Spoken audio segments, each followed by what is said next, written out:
नमस्कार, बहुत स्वागत है आपका। आप देख रहे हैं प्राइम न्यूज और मैं हूं आपके साथ श्रुति अंगद। वक्त है उत्तराखंड स्पीकिंग का। खबरों में बढ़ते हैं आगे। देहरादून में प्रदेश में लागू होगी देवभूमि परिवार योजना। धामी सरकार देवभूमि परिवार योजना ला रही है। योजना में परिवार पहचान पत्र बनाया जाएगा। बजट सत्र में सरकार पेश करेगी विधेयक। योजना को कैबिनेट से मंजूरी मिल चुकी है। 24 मार्च से लागू हो सकती है ये बेहद अहम योजना। हालांकि इसका मुख्य उद्देश्य ये है कि परिवार का भी कल्याण हो। योजना को कैबिनेट से भी मंजूरी मिल चुकी है। बजट सत्र में ही बेहद अहम विधेयक लाया जाएगा। 24 मार्च से ही लागू हो सकती है ये योजना, ये भी जानकारी मिल रही है। देखिए, लगातार धामी सरकार जनहित में फैसले लेती है और एक बेहद अहम योजना प्रदेश में लागू होगी, देवभूमि परिवार योजना। धामी सरकार ये योजना ला रही है। इसके कई उद्देश्य हैं। परिवार में पहचान पत्र योजना में बनवाया जाएगा। बजट सत्र में सरकार ये विधेयक पेश करने वाली है। योजना को कैबिनेट से भी यहां पर मंजूरी मिल चुकी है। अब बजट सत्र के दौरान इस विधेयक को सदन के पटल पर रखा जाएगा, चर्चा की जाएगी। तमाम जो विपक्षी विधायक हैं वो भी अपनी बातों को रखते हुए नजर आएंगे।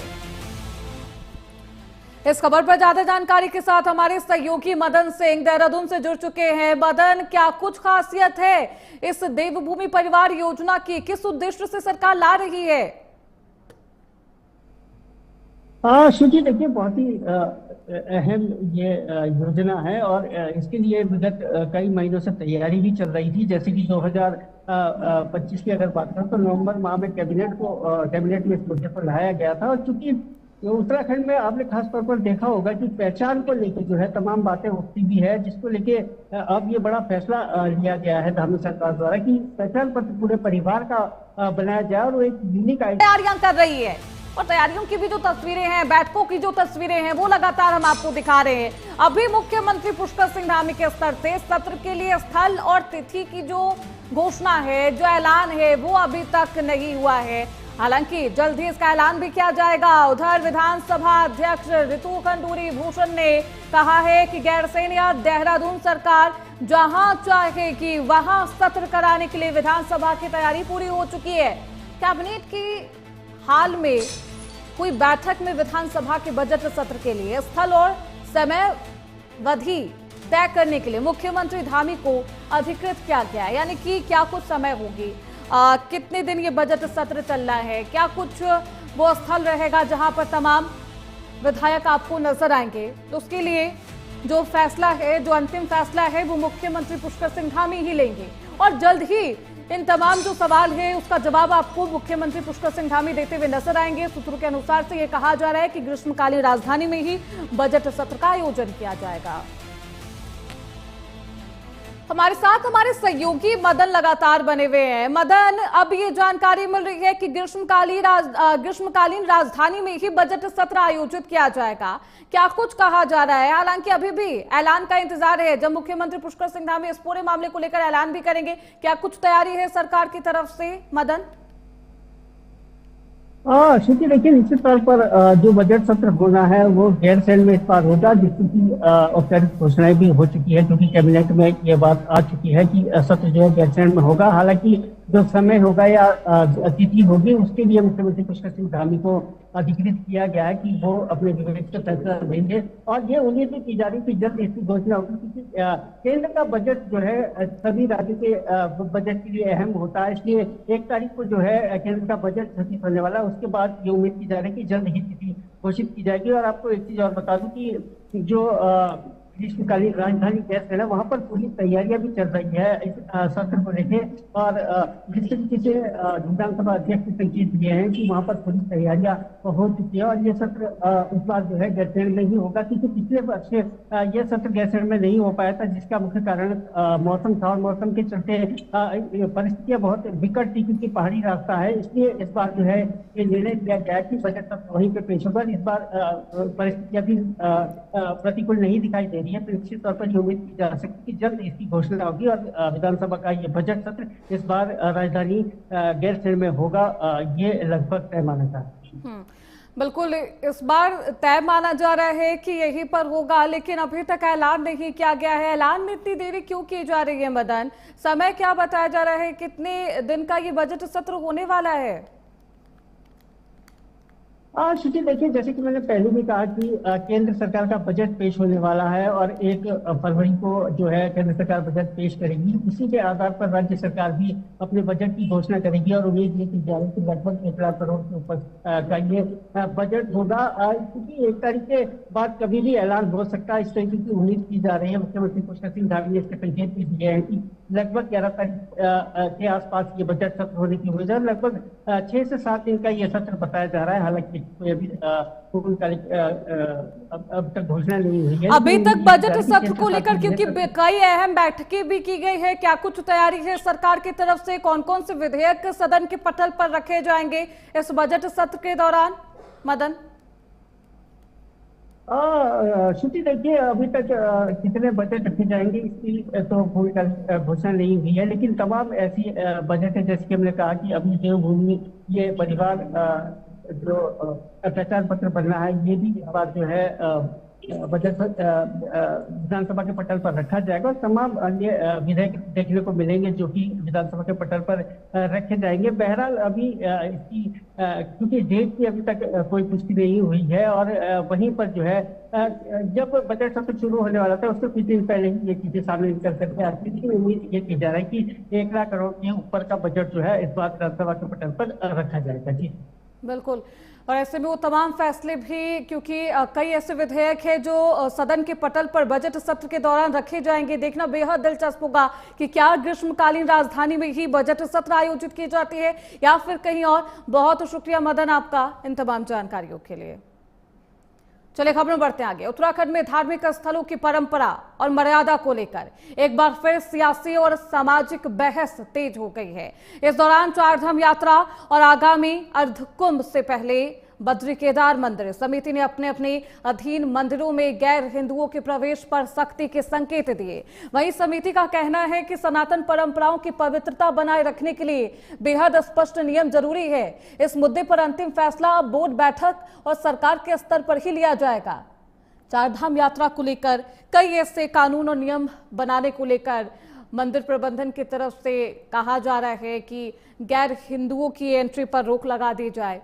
हालांकि जो अंतिम फैसला है बोर्ड बैठक में ली जाएगी। इतना ही नहीं, सरकार के स्तर पर भी अंतिम फैसला आना है। लेकिन इस पूरे मामले को लेकर अब सियासत भी तेज है। विपक्षी पार्टियों का भी कहना है कि धर्म के ऊपर राजनीति करती है भारतीय जनता पार्टी। देखिए, जहाँ तक गैर हिंदुओं के जो हमारे जो धाम है इन पर प्रतिबंध की बात की है, पहले तो मैं स्पष्ट कर देना चाहता हूँ कि जो हमारे विपक्षी मित्र हैं और जो इस तरह से पूरे राज्य में और देश में जो है कि माहौल खराब कर रहे हैं कि गैर हिंदू की डेफिनेशन जो आर्टिकल हमारा संविधान जो हमें बताता है, आर्टिकल 25 के 2A-B में और आर्टिकल 26 में धार्मिक क्षेत्र में जो भी हमारी गतिविधियां होती हैं, जो भी हमारे सनातन धर्म के जो हमारे इस प्रकार के जो हमारे धाम हैं और जो वहां पर हिंदू की जो डेफिनेशन है, गैर हिंदू और हिंदू की डेफिनेशन में जो हमारे सिख समाज और बुद्धिस्ट और हमारे जैन समाज, ये सभी हमारे हिंदुत्व के उसमें आते हैं। ये बहुत लंबे समय से मांग उठ रही थी। आप जैसे देख रहे हैं कि राज्य के अंदर जिस प्रकार से फिजा खराब करने की कोशिश की गई, आप लगातार जो ये लैंड जिहाद और ये जो मजारें, अवैध मजारें, इनका निर्माण चाहे वो फॉरेस्ट में, रिजर्व फॉरेस्ट तक जो है कि वो मजारें पहुंच गई। चलिए खबरों बढ़ते हैं आगे। मसूरी नगर पालिका में डोर टू डोर अब कचरा कलेक्ट किया जाएगा। अब इसको लेकर भी सियासत गर्मा गई है। इस दौरान पालिका अध्यक्ष मीरा सकलानी ने अब अनुज गुप्ता पर पर्यावरण मित्रों के अधिकारों के हनन की बात कही है। टेंडर प्रक्रिया में गंभीर अनियमितताओं को लेकर भी उन्होंने आरोप लगाए। पालिका अध्यक्ष मीरा सकलानी का दावा है कि वर्तमान बोर्ड पारदर्शिता के साथ काम नहीं कर रहा। माफ करिएगा, वर्तमान बोर्ड पारदर्शिता के साथ काम कर रहा है और पर्यावरण मित्रों को बेहतर वेतन और सामाजिक सुरक्षा दी जा रही। पूरे मामले पर अब नगर की राजनीति में टकराव साफ तौर पर दिखाई देने लगा है। तस्वीरें आपको दिखा रहे हैं। हालांकि एक तरफ ये भी कहा जा रहा है कि नगर निगम के जो अधिकारी हैं, कर्मचारी हैं, वो नियमों का पालन नहीं कर रहे, ये आरोप लगाए जा रहे हैं।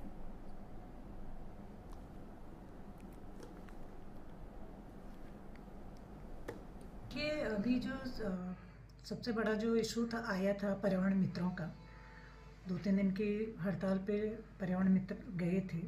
कुछ गलतफहमियां क्रिएट की गई थी कुछ लोगों के माध्यम से, तो उसी आधार पे हम लोगों ने फिर अभी परसों जो एक पर्यावरण मित्रों की एक सामूहिक बैठक जो रखी है, उसमें हमारे जितने भी पर्यावरण मित्र हैं जो कीन के अधीन जो काम करते थे उनकी एक सामूहिक बैठक रखी गई थी। मैं आपके माध्यम से एक चीज़ ज़रूर कहना चाहूँगी कि पहले ये जो स्वच्छता का जो शहर के अंदर काम था वो कीन संस्था कर रही थी, लेकिन अभी 1 जनवरी से लॉर्ड शिवा नाम की एक कंपनी आई है जिन्होंने ऑनलाइन टेंडर भरा था। ऑनलाइन टेंडर भरने के बाद उन्होंने वो फाइट किया और वो उनके नाम वो टेंडर किया गया है।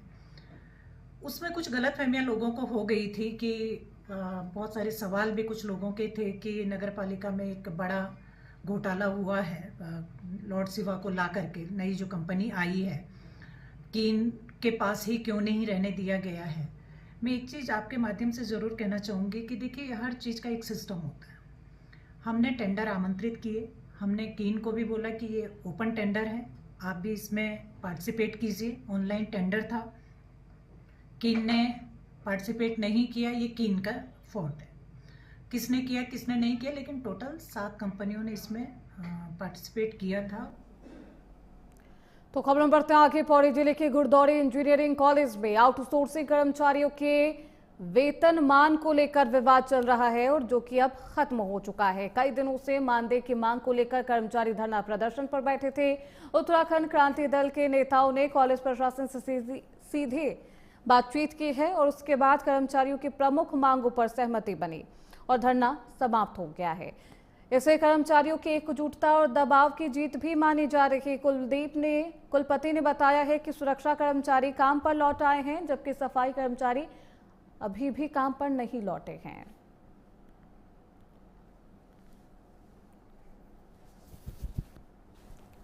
तस्वीरें आपको दिखा रहे हैं। धरना प्रदर्शन लगातार जारी था, लेकिन उसके बाद बातचीत की गई है, तमाम मांगों को माना गया है और उसके बाद धरना प्रदर्शन खत्म हो चुका है।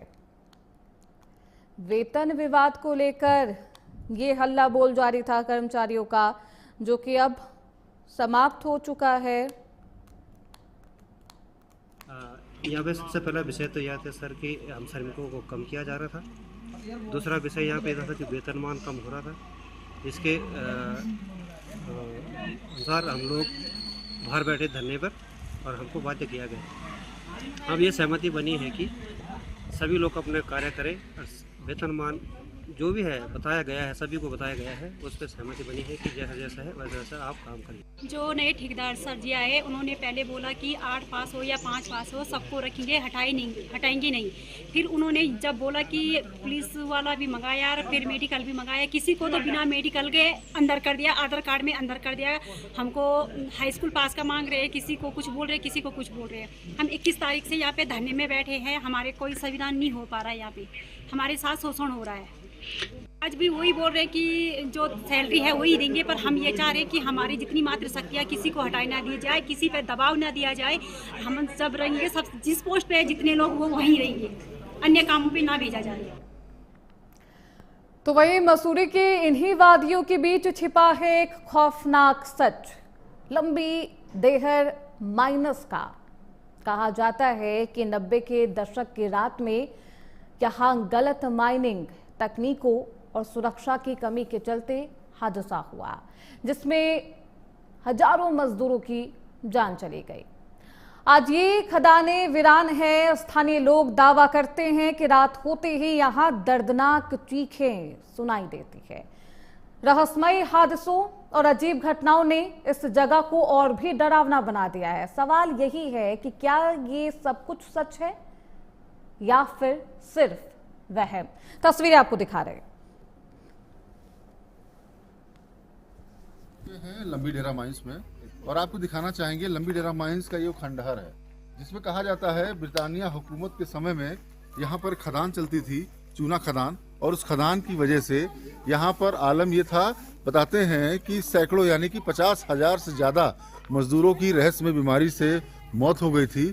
और उस मौत के बाद काफ़ी दबाव हुआ, तब जाके इस लंबी डेरा माइंस को बंद किया गया। और बंद करने के बाद अब यहाँ पर ये खंडहर जो बना हुआ है, जो आप खंडहर आकृति देख रहे हैं, यही वो लंबी डेरा माइंस है। और यहाँ पर पर्यटक आते हैं और आपको हम दिखाएं, मतलब आप यहाँ देखेंगे तो आपको देखने में ही लगेगा कि खंडहर किस तरीके से है। भी यहाँ कोई नहीं है। अब हम यहाँ पर कुछ लोगों से बात करने की कोशिश करेंगे। आप देखेंगे पर्यटक हैं जो काफ़ी दूर दूर से आए हैं, इनसे बात करेंगे कि क्या इनका अनुभव है। हमने जो सुना वो तो सुना ही, इन लोगों की जुबानी से जानने का प्रयास करते हैं। क्या नाम है आपका?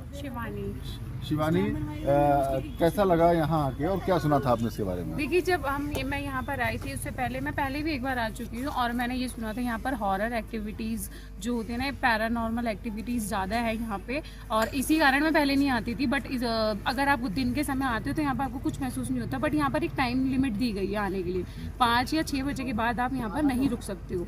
और बेसिकली लोग रुकते भी नहीं है। कुछ लोगों ने ट्राई भी किया है, ऐसा सुना भी है कि यहाँ पर उनको एक्टिविटीज़ महसूस हुई है। तो यहाँ का जो समय है वो 5 या 6 बजे लास्ट है। और हम अभी ऊपर गए थे, वहाँ पर हमें कुछ थोड़ा सा ऐसा कुछ महसूस भी हुआ था। जो नेगेटिव एनर्जी होती है वो तो अब छोटी जगह पे भी बड़ी जगह पे महसूस हो जाती है। ऐसा ही हमें ऊपर हुआ था। तो ज़्यादा समय नहीं रुक सकते। बेसिकली पूरा खंडर है जिसमें की, और बहुत सारी कहानियाँ आस पड़ोस के जो गांव हैं वो लोग सुनाते हैं, आस पड़ोस के जो पहाड़ी लोग हैं वो बताते हैं यहाँ पर जिस तरीके की घटनाएं हुई हैं। तो बेसिकली यहाँ पर अगर आना है तो एक समय दिया गया है, उस समय तक आइए, घूमिए। बट यहाँ पर हाँ, आपको कुछ जिसका ऑरा स्ट्रॉन्ग है उसको महसूस जरूर होगा। तो मुझे भी ऐसा ही हुआ। आवाज़ों को लेकर ही कहा जाता है कि लंबी डेरा माइंस में सूर्यास्त के बाद कोई नहीं आ सकता, और जो पहुंचता है उसको आवाज़ें सुनाई देती हैं। आसपास के ग्रामीण लोग हैं, उनसे भी हमारी बात हुई, उन्होंने भी यही कहानी बताई। उनका कहना है कि सूर्यास्त के बाद ये लंबी डेरा माइंस में आने पर रोक है। और रास्ते में जब हम आ रहे थे तो हमको भी काफ़ी निगेटिव एनर्जी महसूस हो रही थी। तो ये जो पर्यटकों का फीडबैक है, प्राइम न्यूज़ सीधे आप तक पहुँचा रहा है। और जो इतिहास में दर्ज हैं घटनाएं, उन घटनाओं में ये है कि यहाँ पर कई हादसे हो चुके हैं, और उसके बावजूद भी यहाँ पर जो ग्रामीण है उनका कहना है कि रात में चीखने चिल्लाने की आवाज़ें आती हैं। और इसकी वजह ये है कि लंबी डेरा माइंस जब ब्रिटानिया हुकूमत में चलती थी तो उस दरमियान रहस्यमय बीमारियों से मजदूरों की मौत हो रही थी। नमस्कार, मैं हूँ रजनीश दीक्षित, आप देख रहे हैं प्राइम न्यूज़। आज हम बात करेंगे इंडिया के मोस्ट हॉन्टेड प्लेस लंबी डेरा माइंस। जी हाँ, मसूरी से 10 किलोमीटर दूर हाथी पांव के पास पड़ता है ये स्थान। और आपको हम आज इसके रहस्य से रूबरू कराएंगे और बताएंगे आखिर क्या ऐसी वजह है जिसकी वजह से इंडिया का मोस्ट टॉप 10 हॉन्टेड प्लेसेस में इसकी गिनती होती है। और आज भी पर्यटक दिन में यहाँ पहुँचते हैं, लेकिन शाम में यहाँ पर सुनाई देती हैं चीखें। तो क्या इसकी वजह है, क्या इस पूरी कहानी है? आप ठीक मेरे पीछे जो देख रहे हैं ये लंबी डेरा माइंस है, और ये लंबी डेरा माइंस का वो खंडहर नुमा आकृति है जो आकृति आज भी पर्यटकों के लिए एक रोमांच का विषय है। और लोग समझना चाहते हैं आखिर क्या है इस इलाके में कि सूर्यास्त के बाद यहाँ कोई नहीं आता। और आसपास से ग्रामीण बताते हैं कि यहाँ से अजीबोगरीब आवाजें सुनाई देती हैं। तो हम आज आपको इस लंबी डेरा माइंस के रहस्य से पर्दा उठाने को लेकर आपको रूबरू कराएंगे और चल के पड़ताल करेंगे कि क्यों ये मोस्ट हॉन्टेड प्लेस बनी हुई है।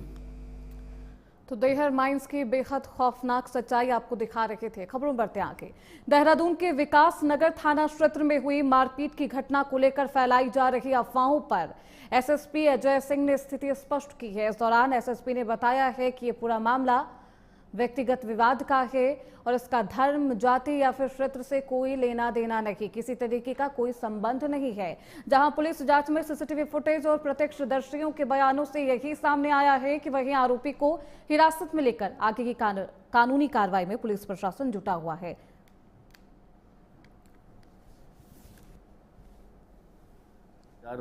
में जो है 2 कश्मीरी युवक आए थे और एक शॉप में गए थे, वहाँ कुछ खाने पीने का सामान लेने, जो कन्फेक्शनरी और छोटी दुकान थी। वहाँ पर जो उसका ओनर था संजय यादव, उसके साथ कुछ कहासुनी, कुछ कन्फ्यूजन हुआ। वहाँ पर कहासुनी के बाद जो है जो इनके द्वारा, संजय यादव द्वारा जो है 2 जो युवक थे उन पर हमला किया गया था। इसमें मैं स्पष्ट करना चाहूँगा कि इनके पिताजी जो युवक हैं, इनके पिताजी फेरी का काम करते हैं और जो पांवटा साहिब में किराए पर रहते हैं। ये युवक भी छुट्टियों में अपने पिताजी के यहाँ किराए के घर पर आया था और ये बाजार में वहाँ गए थे जहाँ कुछ सामान खरीदने की दुकान पर गए, जहाँ दुकान में इस जो दुकानदार है, जो दुकान ओनर है, उसके साथ कुछ हॉट टॉक के बाद उसने हमला कर दिया था। तत्काल पुलिस ने मेडिकल भी कराया, प्राथमिक उपचार, और हायर सेंटर में भी उसके सारे टेस्ट वगैरह के बाद सारी चीज़ें नॉर्मल है। इसमें जो मुकदमा दर्ज के लिए दिया गया था तहरीर, उस पर तत्काल मुकदमा भी दर्ज कर लिया। फिलहाल इसी के साथ इस बुलेटिन में बस इतना ही। खबरों का सिलसिला लगातार जारी है, आप देखते रहिए प्राइम न्यूज़।